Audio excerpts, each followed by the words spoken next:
Hi Jesus Learners, welcome back to Juice in Translation YouTube channel. So, kali ini kita akan lanjutkan lagi pembahasan kita berkaitan dengan materi bahasa Inggris untuk UTBK masuk ke perguruan tinggi. Pada video kali ini, kita akan bahas salah satu pertanyaan yang muncul di UTBK, yaitu closed questions. Apa sih itu closed questions? Closed questions itu sebenarnya sederhana. Jadi pertanyaan ini adalah pertanyaan yang mengasah logical reasoning kalian dalam memahami pernyataan dalam bacaan. Dan biasanya yang ditanyakan ini adalah kayak what if, bagaimana jika. Lalu dari situ kita diminta untuk mencari kira-kiranya kalimat mana, lalu kemudian dari kalimat tersebut kita gabungkan pada pilihan jawabannya. Untuk membuatnya lebih mudah, langsung aja kita mulai bersama-sama. Pertama-tama yang harus kalian perhatikan adalah sebelum kalian melihat pilihan jawabannya, membaca soalnya, alangkah baiknya kalian baca terlebih dahulu paragrafnya. Ada berapa paragraf? Saran aku, kalian tidak perlu baca seluruh paragrafnya. Kalian hanya perlu mungkin di awal membaca kalimat-kalimat pertama, lalu kemudian kalimat-kalimat kedua dari setiap paragraf. Sehingga kalian tahu batasan mana yang perlu kalian pahami. Oh, ini tuh teksnya bicara soal apa sih? Kayak gitu. Kita akan coba mulai dari yang pertama. The way your brain works may vary, okay, from season to season. A new study suggests. Nah, dari sini kita coba perhatikan subjeknya apa nih? The way your brain works. Jadi cara otakmu bekerja seperti itu. May vary from season to season. Mungkin berubah dari musim ke musim. Jadi ini bicara soal bagaimana kerja otak itu berubah atau berganti dari musim ke musim. Ya, seperti itu. Itu grasping idea-nya atau idea dasarnya. Lalu kemudian kita coba perhatikan pada pilihan soalnya. What may happen when someone takes two tests of a similar level of difficulty in July and near Christmas? Apa yang mungkin terjadi ketika seseorang mengambil dua tes yang sama levelnya dari tingkat kesulitannya di bulan Juli dan juga dekat dengan Christmas? Kalau tadi kan bicara soal apa? Cara kerja otak, oke, terutama dari musim ke musim.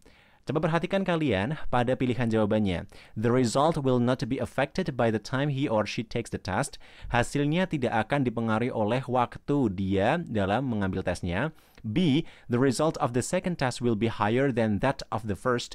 Jadi hasil dari tes kedua akan lebih tinggi dari yang pertama. Kemudian yang C, the result of both tests will show very slight differences. Jadi hasil dari kedua tes tersebut akan menunjukkan perbedaan yang sangat-sangat sedikit. D, the result of the second test may be lower than the previous. Hasil dari tes kedua mungkin akan lebih rendah daripada yang sebelumnya. Dan yang terakhir adalah the result of the first test shows a lack of concentration. Hasil dari tes pertama menunjukkan kurangnya konsentrasi. Nah, sekarang bagaimana cara menjawabnya? Yang perlu kalian pahami adalah ini, when someone takes two tests of a similar level of difficulty. Ini adalah kata kunci. Jadi setelah itu kalian lakukan coining. Coining itu adalah kalian cari kalimat yang sekiranya menyatakan pernyataan ini.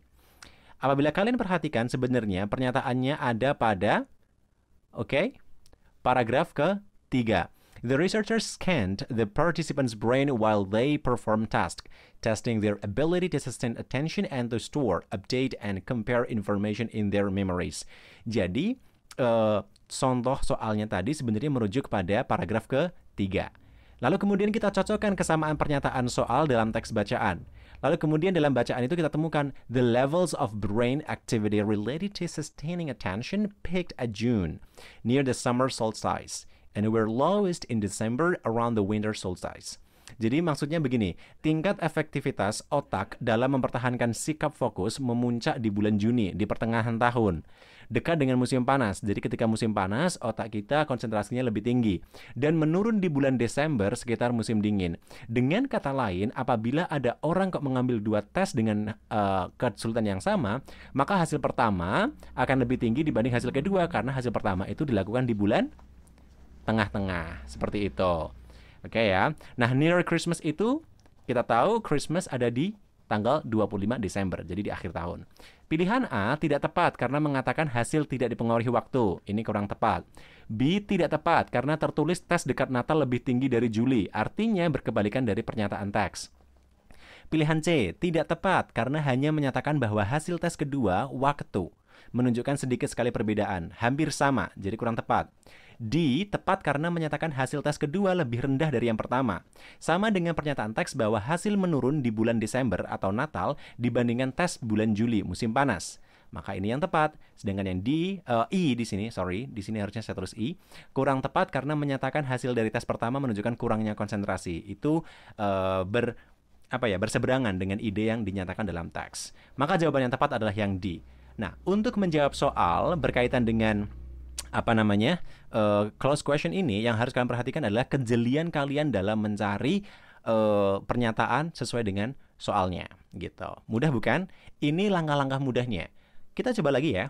Oke, kita akan coba lagi di paragraf selanjutnya. Ada 4 paragraf di sini.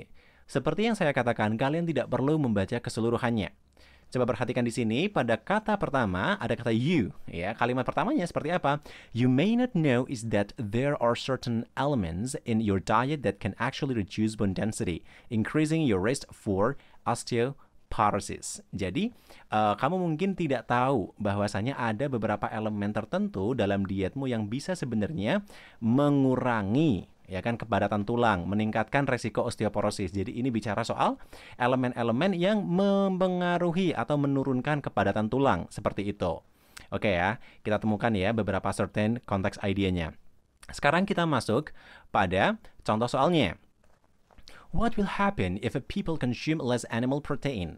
Jadi apa yang akan terjadi jika seseorang itu mengkonsumsi protein hewani yang lebih sedikit? A, it will increase the chance of osteoporosis, akan meningkatkan kemungkinan kesempatan osteoporosis. Yang kedua, human body will produce more calcium to strengthen the bones. Tubuh manusia ini akan memproduksi lebih banyak kalsium untuk meningkatkan, tulang. The protein will be substituted by calcium, which decreases the risk of calcium leach. Jadi, protein ini akan digantikan oleh kalsium yang akan menurunkan resiko dari kebanyakan kalsium. Kemudian D, it will decrease sulfates production, which decreases the risk of calcium leach. Jadi akan mengurangi produksi sulfate yang mana mengurangi resiko calcium leach, kebanyakan kalsium. Lalu kemudian yang E, it will stop spines and hips mineral density loss. Jadi akan menghentikan spines and hips mineral density loss, jadi kepadatan mineral, seperti itu, kehilangan kepadatan. Lalu kemudian kita bisa lihat di sini ya, untuk menjawabnya sederhananya seperti ini.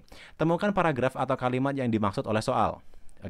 Soal bertanya, apa yang akan terjadi jika seorang kurang mengkonsumsi protein hewan?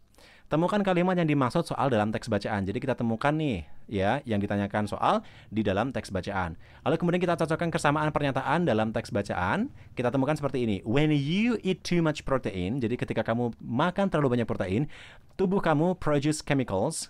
Tubuh kamu akan memproduksi unsur kimiawi yang disebut sebagai sulfates yang bisa menyebabkan kalsium to leach out of the bones, ya kan?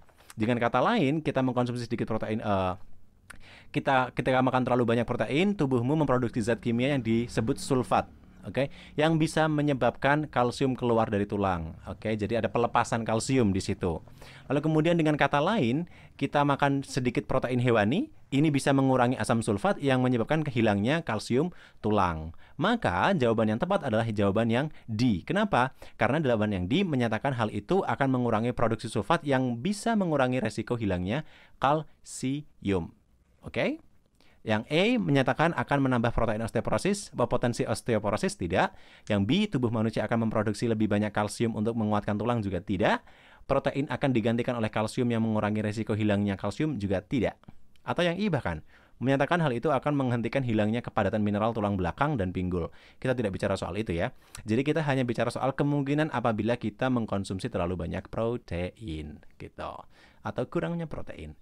Itu aja. Coba kalian lihat sekali lagi. Less animal protein. Ya. Itu saja. Ada yang mau ditanyakan? Mungkin kalian bisa tulis di kolom komentar. Mungkin itu aja dulu yang bisa kita berikan untuk materi close question. Semoga ini bisa membantu kalian untuk menjawab dengan cepat. Alright, dan kita akan ketemu lagi di video yang lain, tentu saja video yang akan membahas lebih banyak berkaitan dengan UTBK Bahasa Inggris. Oke ya. See you in the next video. See you again, international and sociable people. So, it's very happy to give you a lesson. Bye then. Dah.